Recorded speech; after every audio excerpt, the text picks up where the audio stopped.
ప్రకాశం జిల్లాలో రాజకీయ కక్షలు ఒక్కసారిగా భగ్గుమన్నాయి. ఇన్నాళ్లు నివురుగప్పిన నిప్పులా ఉన్న కరణం గొట్టిపాటి వర్గాల మధ్య వైరం ఒక్కసారిగా నెత్తురు చిమ్మింది. ఎమ్మెల్సీ కరణం బలరాం వర్గీయులపై గొట్టిపాటి రవి వర్గం కత్తులు వేట కొడవళ్లతో దాడి చేశారు. ఈ దాడిలో 2 చనిపోగా మరో 4కి తీవ్రంగా గాయాలయ్యాయి.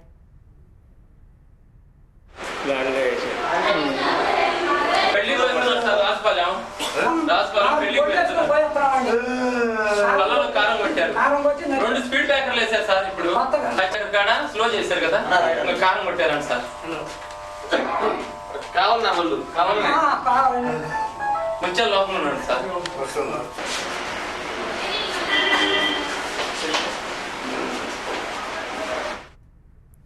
కరణం బలరాం గొట్టిపాటి వర్గీయుల మధ్య వైరం ఈనాటిది కాదు. దశాబ్ద కాలంగా 2 కుటుంబాల మధ్య రాజకీయ కక్షలు ఉన్న నేపథ్యంలో ఇటీవల గొట్టిపాటి కూడా టీడీపీలో చేరటంతో పాత కక్షలు మళ్లీ భగ్గుమన్నాయి. ఈ నేపథ్యంలో ఈ హత్యలు జరిగాయని భావిస్తున్నారు పోలీసులు.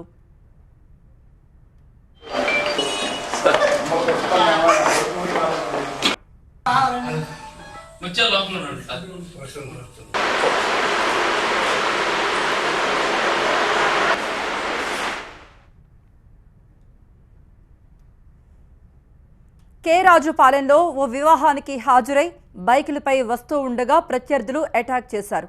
మారణాయుధాలతో దాడి చేసి మట్టుబెట్టారు. ఈ అటాక్తో వేమవరం గ్రామంలో ఒక్కసారిగా భయానక పరిస్థితులు ఏర్పడ్డాయి. భారీగా మోహరించిన పోలీసులు గ్రామంలో ఎటువంటి అవాంఛనీయ ఘటనలు జరగకుండా జాగ్రత్త పడుతున్నారు.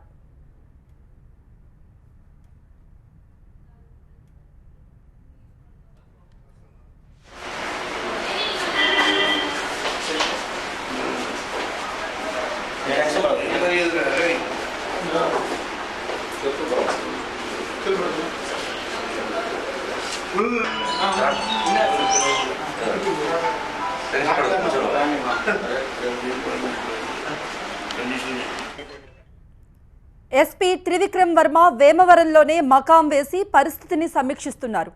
4 డీఎస్పీలు వేమవరంలోనే ఉన్నారు. ఈ ఘటనపై ముఖ్యమంత్రి సైతం తీవ్ర ఆగ్రహం వ్యక్తం చేసి నిందితులను అరెస్టు చేయాలని ఆదేశించడంతో నిందితులను వేటాడుతున్నారు పోలీసులు.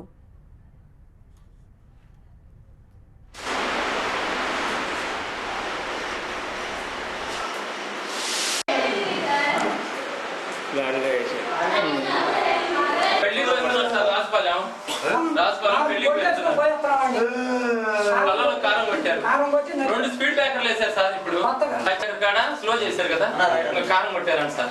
గాయపడి చిలకలూరిపేట ఆసుపత్రిలో చికిత్స పొందుతున్న బాధితులను కరణం బలరాం పరామర్శించారు. ఈ దారుణ హత్యలను ఖండించిన ఆయన హత్య రాజకీయాలకు పాల్పడే వారిపై కఠిన చర్యలు తీసుకోవాలని డిమాండ్ చేశారు.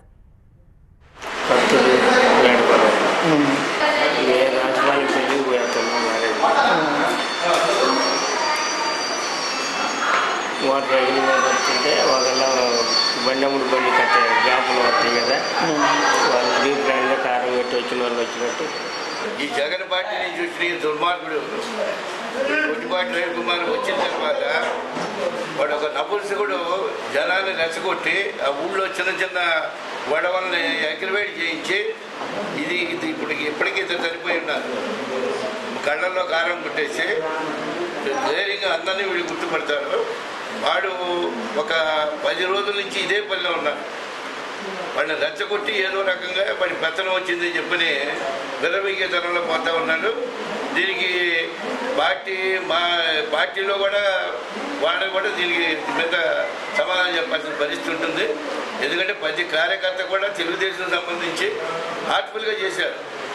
ఈ దొంగల ముఠా వచ్చి ఈ దోపిడీదారులను ఎంకరేజ్ చేసినందువల్ల వీళ్ళ యంత్రాంగాన్ని అడ్డం పెట్టుకొని వీళ్ళు ఈ విధమైనటువంటి చర్యలు తీసుకున్నారు. కాబట్టి వీళ్ళకి దీని దాకా దానికి సీఎం ఏ సమాధానం చెప్తారో మేము చూస్తాం.